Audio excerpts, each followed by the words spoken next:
Amir jelo in me a ki yue manok ene wati kan yu po mo lo ni Ngec ki Ngene o be program o be ki ker me bokolo ki do tiana wa dan wa megi wa magi a ki tunku malu me Uganda gino mo ken magi tikatim ne ken ping e ket me turu e ket me chimi bie e ket me we ki miel e ket me kwan matek tin atika lok ki ngat mati engineer o lo ka wondo tiki engineer ken ping mateno tiana any one men engineer lo we begin makilo ni satellite bir begin ngo ber ka tiata etwa kita satellite tiu kere kong ma chel en kmono ki nywara ki kwela ten now a ki district me otore kumbedi dong en lo ti okwana e Busitemba University engineer Bonny abi jodi da ka ye I Wanlo TV Apoy. Amite itiat iwadong experience dong in the ti okwana is Busitemba University itie dong civil aviation wa mera chako ngeyo kit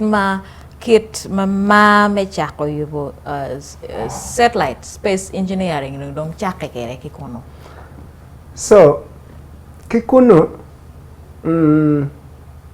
mirna no duong total temeneno bien kai no screen kai inti screen civil aviation ineno dege nuti abino command now aber penyani degeni ngo mi wana neno degeni degeni wana chako neno kiti nining ngo me science ngo tie behind so my curiosity started building from there momot then ikara me atieko kwana training as civil aviation ati yao weko civil aviation oka ati chako teach Ministry of Water and Environment. Meno de Tiago University. Atiago the university oka. Okay. Ministry of Water doc part though. Yes. Engineering doc part though. Yes. Okay. The engineering is different. But I was working there. Meno me industrial area ni? Yes, man in Lozera. Oh. Lozera. Ministry of Water. Yes, Ministry of Water and Environment. So Karamata teach Ministry of Water and Environment. No atie in charge man pim pi kana pi tie. Okay. Pim ni pi ti kan. So anu atie aloyo witim man. Me pim pi karachel kere ngo kere mapping. Point water sources. Now, atete mo teach la ke mo ha dek lo. Then karama atiu kunu mo ha dek. Actually no pura tiu mo ha chala ken. Civil aviation tero longa. Near wara tea body. After 1 year they could remember teaching me internship. Then to long again near wara tea body. Tidang what? At terms and condition ameti contract no perate ke ngata meta. Ati weko tichoka. Meno gimere chere tim ngoko no. Unu ginu ta meta bed air traffic controller. Meno no gitim ngoko. Air traffic controller tijitieme doro dege ameti aporo ke dege ameti ya. Yeah.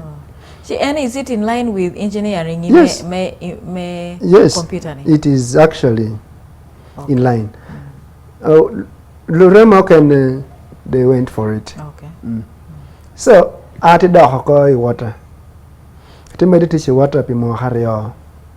And then ati ya water ati what? Meno piano no conditions e pete marne. Conditions in terms of chul. Chul no pete ba. Engineer. No to chola no to koni me agini million ngwen. But no mira work training Kenya. Okay. Nura pura nyoma. Idekte nyu dako gang. Engineer. Inde we ako dako we. Iko yaro teacher. So I opted menga dako water. I teach water for another 2 years. Then from there at a work India for postgrad 8 months. Then at postgrading on in Etikon. Ulone GIS. And I go in full. Geographical Information System. Tieman and konyo mapping so kara duogo i India ati bedo only 1 month eka tinungo promotion kwane eke karo promoting and I was again transferred men for the Ministry of Water Minister of Water they transferring and Ministry of Science Technology and Innovation men no connection no tika kwane ke tia science and water so government in 2016 uchaho gene ministry Ngene amoloni science technology and innovation so kara me jo uchaho ministry no abere kinja angwen amen jutero kunno pieno chaho kede minister to chako kede permanent secretary then to chako kede planners kede human resource then I know about down am a beach men ki yer ni ning kum dana me Uganda in your wing ngawta me kum Bonny Omara angeo ko so karo tere science technology and innovation that is not 2017 mero office ni ki Ministry of Water iguchwali yes okay so karo chwala science technology and innovation 2016 I mean 2017 teacher ko tikunu then in 2019 ke association no loni tigad obedo meeting ame ogoro Africans Asians ye no are discussing technology so anati bedo dana machela me no jo chwala science me were meeting cha so gina machela me no jo discussing meeting in 2019 obedo local space engineering now and uno ran kede minister kede permanent secretary now I started now building interest. I was very keen and curious. Teacher kopenyo professor mora chiel Japan uloni George Maida anti penyo ni this space engineering itwero kong minya ngenyo background nere ngome mite me chako this program many watching a conference ma mo share ye wa TICAD yes yeah actually noti Tunisia okay so anatida look the professor ni take over ni ministry ya Paul ilobo kan space system or space engineering you anchoring under Ministry of Science Technology and Innovation unyo Ministry of Defense so take over ni gini luo one because we are under Ministry of Science Technology and Innovation so one ka duogo ucho proposal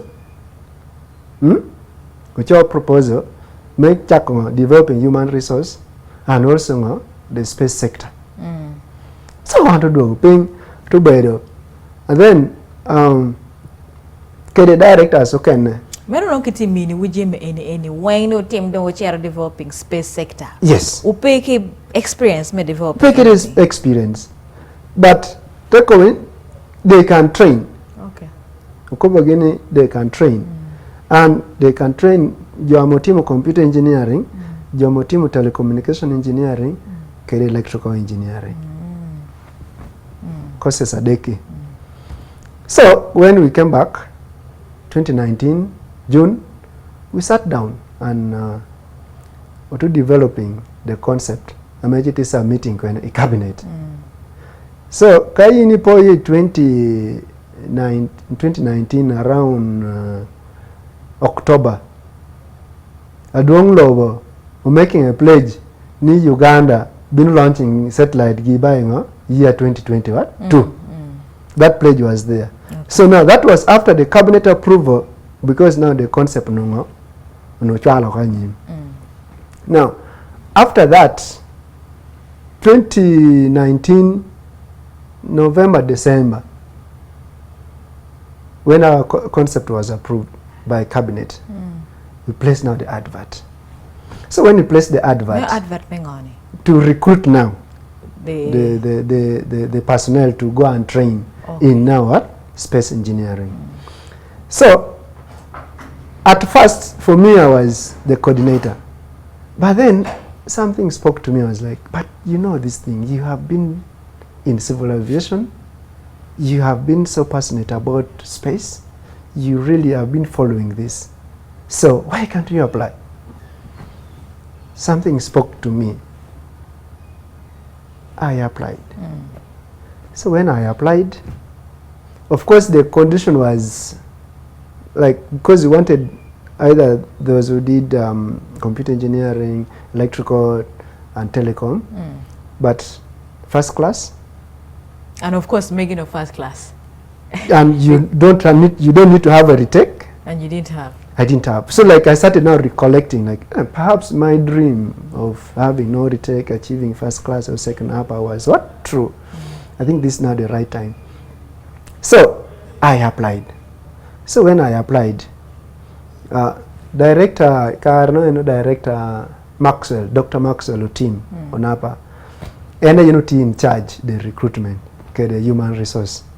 So they said, since we are not technically competent to recruit these people, let's only shortlisting Johnny, then forwarding Ngene, Japan. And Ginobiti Mokumeno to shortlisting one Japara Beach. Which are training? For the interview. Oh yeah. The interview was tough, but very basic. Yes, tough, but very basic. Like the basic electronics, basic programming, basic general knowledge. And tough, basic. Yes, because you see, like concepts are making better penyo, better concepts are made. No, you learned maybe like 10, 15 years ago. Like for example, again in terms of physics, right? Physics now get O level. Yes, that O level physics, but we all learned the same physics. Yes. The Bernoulli's principle. You heard about it, right? I heard about it. So when they ask you now, it is very basic but very tough. And I don't know it. Exactly. So that is what I was now trying to yeah. Very basic but very tough, because they ask the basic principles that you learned at O level. Like for me, like that is like 20 years ago. So a Caro interview. So at Caro interview, and I was very surprised that I was the best actually. Whoa, come down a para beero. Come down a para beach, I was the best, and they wanted only 3 people. So they ranked us according to Kitukaro Kede. So they asked us, Kemirja deck chop 3, Kemirja Dana beach chop 5, like that. And they said, because it so happened that Kim Dano Weng I'm applying. I was the oldest person. Dano Weng went, yeah, that was like, okay, now. So because I was the oldest person, I was given that role to be now the project manager, the team leader. Okay. So that is how we got recruited and absorbed in this system. So don't we don't want to do kiero. Joyer wana dek. Okay. Kichwali we training kwana. Japan. Japan. For how many months or years? Waro kuno for 2.5 years. Oh. Yes. My pere Uganda. Yes. Warning. The family man in a deck ten and That one year working you. Yeah. I had a lot of rough time, especially the first time. War Japan. Me personally, I had never been to a country that experiences winter. because no matter what India, like African countries, it's normal. Everything is normal. But Karawan war Japan war during winter. Goi Maraj. It was too cold, and Japan, it is 6 hours ahead of us. So sleeping pattern, perwate. Utimi Maraj. Like abero the mind nutitude ni chane put pobere chame ni no. But nui kucha jote ni no. Then ichame danu miroti yindok no ni to makawai. So it taking how long me chakongi dong ni any dong let me adjust business. Yeah, with the Japanese you don't take so long. You don't take so long because for them they are workaholic. It took me I think like 1 month. Wow. Okay. 1 month. I mean, the real building may satellite in it for 2 years. We do China, Uganda. At what point, Mado Chakadong, kit me chako you po satellite ki komada? In Japan, yeah, I can. Kikan. Satellite one gero in Japan. Po can. Okay. Yeah. So the training one to team, it was we call it hands-on training. They orient you, you go and do it. They orient you, you go and do it. So the first 6 months, no tie giname wanaloni mission ideation. You are still brainstorming. Ineno pekame Uganda tia facing. Kirango ame into solving kede ni be nyonya wanto bomba ni satellite. So ubero na peho me Uganda chel new backbone wa me Uganda be agriculture. So ubero na peho me wanto nungi agriculture. Tunung ni peho wanto nungi tiene kachwa tia wuti dog ping and ginumi kachwa dog ping tiene ofur pe tikere Ngec ingo amete timere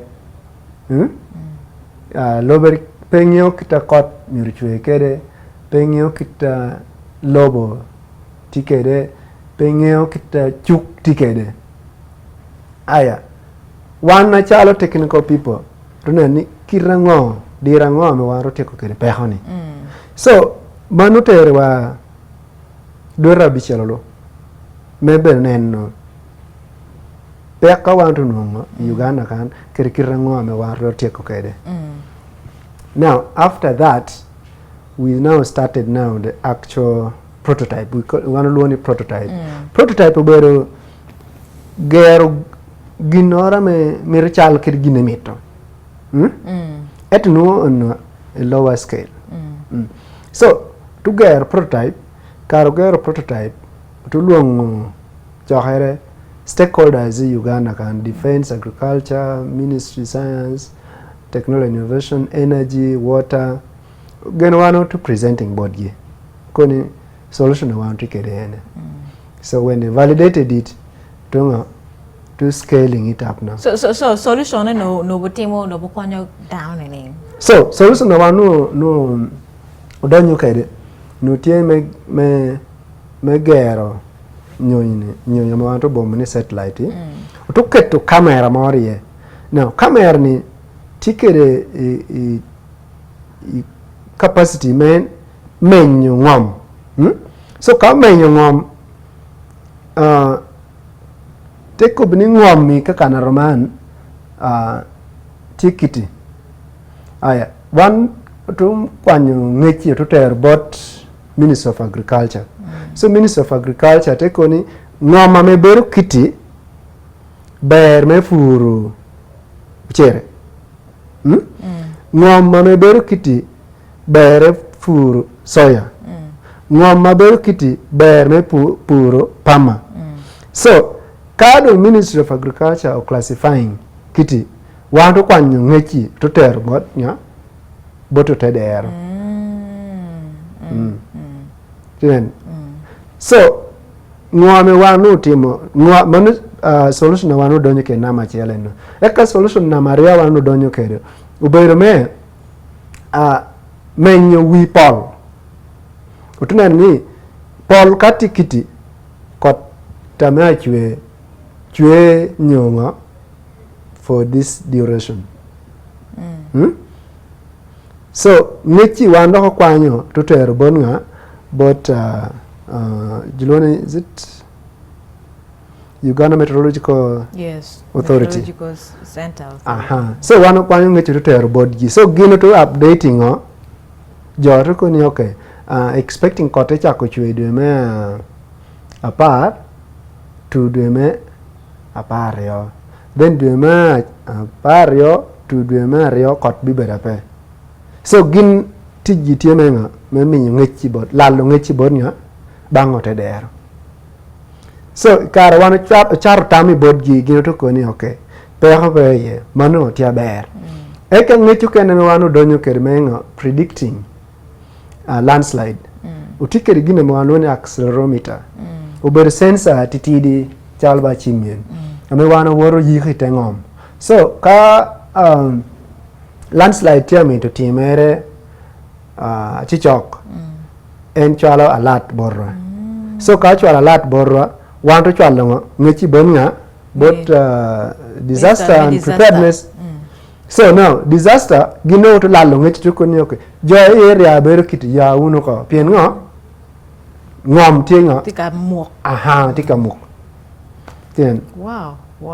Hey. So oh my goodness. But you the Kelu solution you like gam before disaster strikes. Yes. It is we call it predicting. And it gina pedong ni menyo jema chele kan menyo tengom menyo malo menyo tungkan menyo yamo space kaweng menyo ginorweng. Satellite tietimo gina yin yamit netim o team kila pen magumati penye ma pobunia an party scientist era titemo gerani angati ka bokolo engineer Bonny Omara magen good designing satellite space Africa PAL Africa Sat. It's called one PAL Africa Sat 1. PAL Africa Sat 1. Manyo yes. 2 3 bebu be no. Yes. The second one is underway. Wow. America tiara kong utera kong how long may you post satellite aeronik kong machel kidong launch na ninja wanero kanye TV wanero newspaper be what ma be twal kideu u launching waki Virginia ki America pengo anyet gini no miro bed for Uganda kan. So one tero around 18 months dura parabor megero satellite piano ber tia na machel metim a pen yomi one were launching from US. Now nene ya kukwang ana kobini satellite ber long so me ba yumalo mirbet kera butida. So Uganda pay kere abatida me ba yugini malo one lone launch pad. So one put together launch pad wa kwene Uganda kan actually Africa dishu peke launch pad. So umi one woro pango services Virginia US exactly. So pien one peke launch pad nu ticket options are nya dek me wot pang menameti US nyu wot pang menameti France nyu wot pang menameti China. Okay. Yeah, but me US it has been tested and tried. Okay. So we never wanted to take out any risk. So ma wano ni kumedi satellite wati male space ko. Satellite male space. Tika menyo iwa ping mere. Tia menyo ping. Engineer picha wa mo budiwa amere tet iwa utiti mutiti mabere to ma wana yaro nying in e kendo tena mago launching satellite wana wa berika wakan any must be la ten ma megwa nying no mara ni so amere no wakil in wa any bok lokki joma go banana wa mage akitun ko mala may gana mage mere ge bet chalo en pen neno nying wa ken ping dan mage tete jima be ko mena nok mada so ko wati neno megi ko man kele iwa awara madet America tet iwa kunu lokani ning ever since lonyo yupo satellite man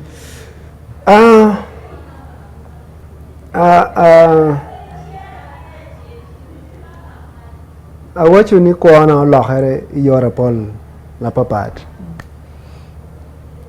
Yeah, me achiel eti ng'e penyo dang ti yor yo. Yeah, but kwana olokore yore pol la papat. Nama achiel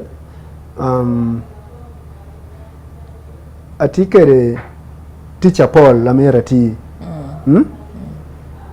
Atike teacher Paul la mera ti pien chane kumbede kako bako watikere ka teacher deka me mera pokhere me utisi. So numera nen kirme balancing. Pien atie mera ti ka satellite mpoma. Ati mera ti office na. Then kere projects kana tetina me nuata tima. So kita me kwana lohare kere. Tieni when you have a signature project, akariti machalla ken koni bin lohar for the better. But also tijo kana me nuta monyo komi for the other aspect. So amiro kwayo kare luak ni tim ginora me ngo gudu kuoni a signature project. Ngene you set a legacy, utinuni even a kwaini can benefit from that. Ilo kama bete twa. Engineer producer wache ni chawa wa bugale ugene budiwa.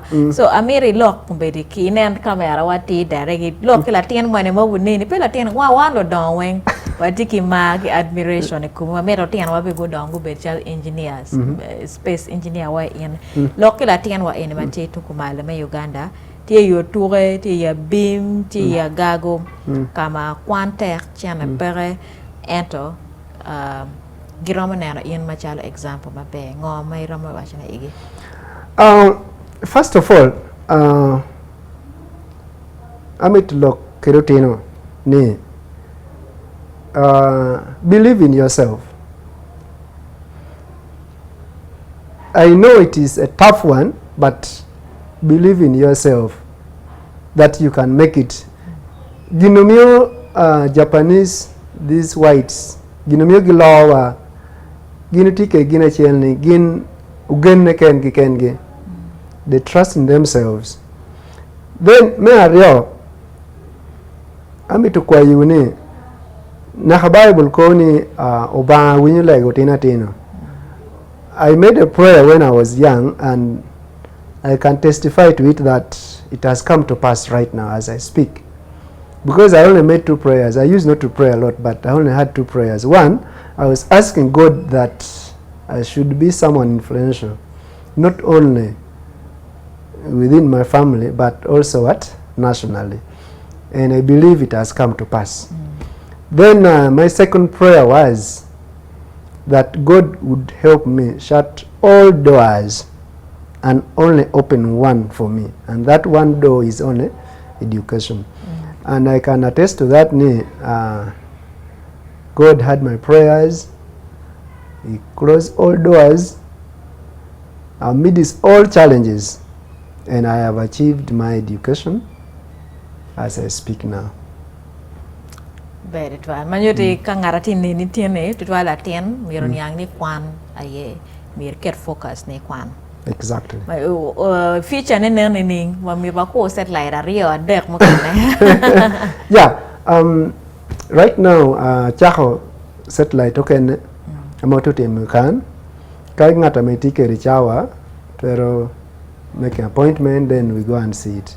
Take a satellite project amoto chako tem Uganda kan manti me pimu lonyo mete lobo pedo manu wanu potu nena dong wi lobo tumu nena dong ping dong lonyo mete lobo umona ni mo tikwene gold tikwene uranium tikwene the quantity mete aromene yes e kakado neno ko tokoni okay chắc được cũng anh đâu ngoan gặp dog scientist dog cả quan physics na me O level ba foi trial engineer ana foi nongo intech and foi in me kwanya kar me loket wa a foi la longa kan be trial in me tinen way one lo tv in la tien wa ma a ke lao trial lo tien o ka kero ka fonyo project manyen ma en ku bete chaka yo peneni satellite manyen wo ngeo ping manyen ne ma engineer te ka tim ne way be ka wa lu pe kwe bi no ba bina wa ko fonyo ma tote lo kom satellite lo tien wen o kwan o bet chalo engineer Bonny Omara ma en ko beti katim tij ma peje toile e ket ma yo satellite ma don e ken ping way be ka keli wi developments ma nyen ma tika kati ket ma yo satellite ne erane ko beti picha mo bedi wa o ye wa kwa gi ka kan wa nen dok ching cha bit mo kenne cha wa chel mo tiano bedo e ma akwara alegone ko bet ma be